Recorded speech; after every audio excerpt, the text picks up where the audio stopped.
All right guys, in today's video we're going to talk about launch angle and what is the right launch angle. Now I'm sure you've seen some of the top pros out there at the driving range. You've gone to a tournament and they're just launching the ball really high. They're bombing it. Dustin Johnson comes to mind. He really launches the ball high, gets low spin on it, and it goes forever. So how exactly do we launch the ball high?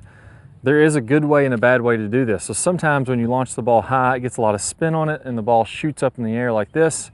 Other times when you launch it high, it knuckles through the air and carries an absolute mile. A good example of this is Justin Thomas. So I was looking up some of his stats the other day. He launches the ball at about 14 degrees, which is a very high launch angle, but gets very low spin. So only 2,100 RPMs of spin. That means that ball is launching high and then carrying through the wind. And that's why he swings about 117 miles an hour, which is a little above average. It's a little bit faster, but he's getting a lot more out of that. He's hitting it farther than some of the guys that are swinging 120 or 122 miles an hour. So let's talk about a couple things that can determine this. Now, number one, the biggest thing when we're talking about driving it and launching it high, low spin, is where we hit it on the driver face itself. So if you look at your driver face, imagine it being in three quadrants. You have the dead center, which would be what most people think of the sweet spot. You have the bottom, which is below the center, and the top, which is above the center. So the face itself isn't actually dead flat. It's got a bit of a roll to it. If you have, for example, here I have an 8-degree driver. The bottom of the face, below center, is going to have even less than 8 degrees on it. The middle of the face on most modern drivers, even though it's labeled 8, probably has a little bit more, probably closer to 9 or even 10 in the center. And then the top of the face has even more than that. It's probably 12 degrees, 13 degrees aloft as I'm getting above the center. If I want to launch the ball high, I need to hit above center. And what that's also going to do is when I hit above center, that's going to cause the ball to get less backspin and it knuckles through the air a little bit more. So hitting it above center gives you that higher launch and it gives you that lower spin like we want. And I'll get to a couple of example swings here in a minute. Now the next thing that's going to happen, so once we understand I need that ball a little above center on my hit, preferably either on the right in line with the middle of the sweet spot or slightly to the toe. It's going to get that draw, which will actually get it to have a little bit less spin also, but that's not, you don't have to do it that way, but it just helps a little bit. And now, the second thing that we're going to talk about is where I'm actually lined up as I'm coming into contact. So if I'm coming in with a driver, and let's say that I'm taught to be stacked or to my left side, and I'm hitting a driver like this, well now the angle between what we call the compression line, my left ankle, my left hip, my left shoulder, is almost leaning forward a little bit. That's lining me up to hit down into the ball and get a low launch, higher spinning shot. Obviously I don't want that to happen. If you look at those guys that are launching it high and getting low spin, what they're doing is they're getting a compression line that's slightly tilted away from the target. So here, my left ankle, my left hip, and my left shoulder are angled back slightly. So when we're looking for that ideal compression line with a driver, I recommend somewhere between 6 and 8 degrees. So if you draw that line from your ankle, it should run right through the center of your hip and then right through your shoulder. Now what I don't want to do is I don't want to do this. That's my ankle and my shoulder are back, but my hip is bumped out here in front. That's going to get us to really drop down the right side of our body and start flipping at it and not making good swings. So I want to get all three of those in a straight line, angled back very, very slightly, which is going to help me to launch the ball a little bit higher. So when you're looking at this, depending on your swing speed, we got the flight scope out today. Ideally, depending on your swing speed, the lower the swing speed you have, the higher the launch. So you're looking for somewhere, for a slower swing speed player, probably between 12 and 15 degrees. Vertical launch would be good. And you want a little bit more spin. So a slower, like let's say someone that's swinging 85 miles an hour or 80 miles an hour. 12 to 15 degrees launch would be good. So a little more vertical. And around the high 2000s for your RPMs of spin if you ever get on a TrackMan or flight scope or any other radar device that shows you that. If you swing faster, you're going to want to keep it down to the lower side. So PGA Tour average is about 10.5 vertical launch. I'd like to see it a little bit more than that, around 11 degrees launch. Up to 14 or 15 is great if you can get there. And then the spin rate is going to be preferably a little bit lower if you can get it there. So 2100 to 2500 would be ideal. That'd be for 120 miles an hour swing speed, say.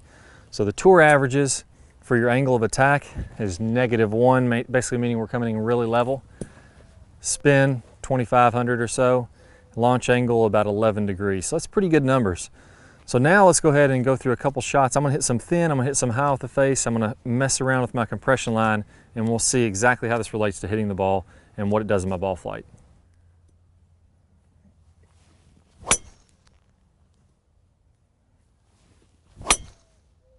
All right, so there's a ball with pretty good launch angle, pretty good spin rates. On that one, I tried to make sure that my compression line, that line between my ankle, hip, and shoulder was slightly back. Made sure that I hit it a little bit higher on the above the sweet spot and slightly off on the toe. And you can see that the vertical launch was 12.5 degrees, meaning it started out pretty high. I only had 22.86 on backspin. That means it knuckled through the wind and really got some good distance and some good carry. Now let's go ahead and try a few out. I'm gonna get a little too far left. I'm gonna hit some thin and we'll see how it affects it. It's gonna give way more spin and way longer, lower launch angle.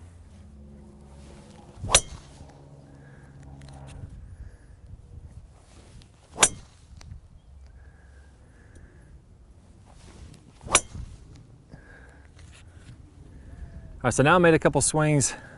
The second one that I did, I tried to get more in front. I tried to hit down on the ball a little bit more, and I tried to hit it a little bit thin on the face, and it killed my distance. Distance was way down. That one carried 238, so distance is really far down. The vertical launch, or the launch angle, was only 3.6, meaning 3 degrees off the ground. I hit a little bit of a slice. I'm not used to making that type of swing, so it started to cut off to the right, and it had a little over 4,300 RPMs of backswing, or backspin, so that when that ball took off, it really went off low and then started to rise up, and all that energy it spent rising was cutting down on its distance, where we wanted to launch higher and penetrate through the air. So even though I swung hard on that 116 miles an hour clubhead speed, didn't go hardly anywhere, had big time spin and low launch. That's the exact opposite of what we want to be doing. So for you guys that want to work on this, go ahead and take out your video camera, set it up, and what I want you to do is to get your hip, ankle, and shoulder all lined up, slightly tilted away from the target like this. Check it on video, make sure it looks correctly. Do about 100 practice swings getting that back there.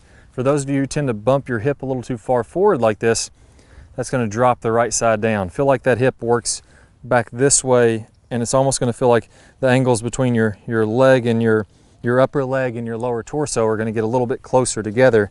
That way you can keep the hip moving back. So that's going to help you to launch it higher. Get the contact on the top of the face, maybe a little bit toward the toe if you really want to get high launch, low spin, and you're going to hit a lot farther. So good luck. Go out there, make those swings, play around, and you're going to see some big time changes and a lot more distance with the driver. I'll see you guys soon. All right guys, hope you all really enjoyed this video. If you did, I got a great bonus for you. We're going to talk about how to get some more lag in your downswing. So you want to hit the ball far, we got to get massive amounts of lag, and then we got to release that to get some serious speed. Now there's one mistake that I see over and over again. That's the #1 lag mistake that I see most golfers making. I made a video on this, and a preview of that's going to pop up here in a second. If you click the link in the right hand side of your screen or down below in the description, you'll be able to watch that entire video absolutely free of charge. Plus you're going to get instant access to 5 videos from the Top Speed Golf system. So good luck to you guys. If you have any questions or comments, post them in the comments below. Hit that thumbs up button so that you can help us to grow the channel. And also remember to subscribe so you'll see our latest videos. I'll see you guys in the lag video. Hi guys, and welcome back. I'm Clay Ballard, and in today's video we're going to talk about one of the absolute worst drills for creating lag. It's a very common drill that I see.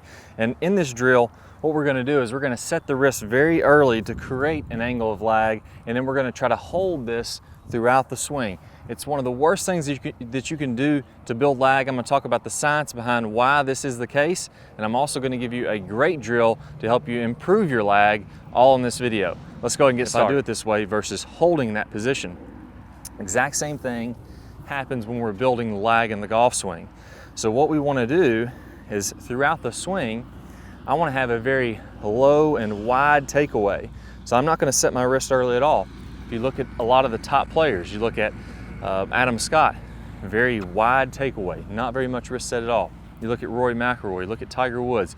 All these players are using a wide takeaway and not getting very much wrist set, so that later in the swing, as we start down, we can increase this wrist set, and we're really only going to max out this angle of lag for a split second in the downswing. Okay, so a 3-step drill here. Now, as we get started with this, I want to remind you that the fulcrum in this golf club for getting a massive amount of lag is right at the end of the golf club. This is where I want my hinge point to be.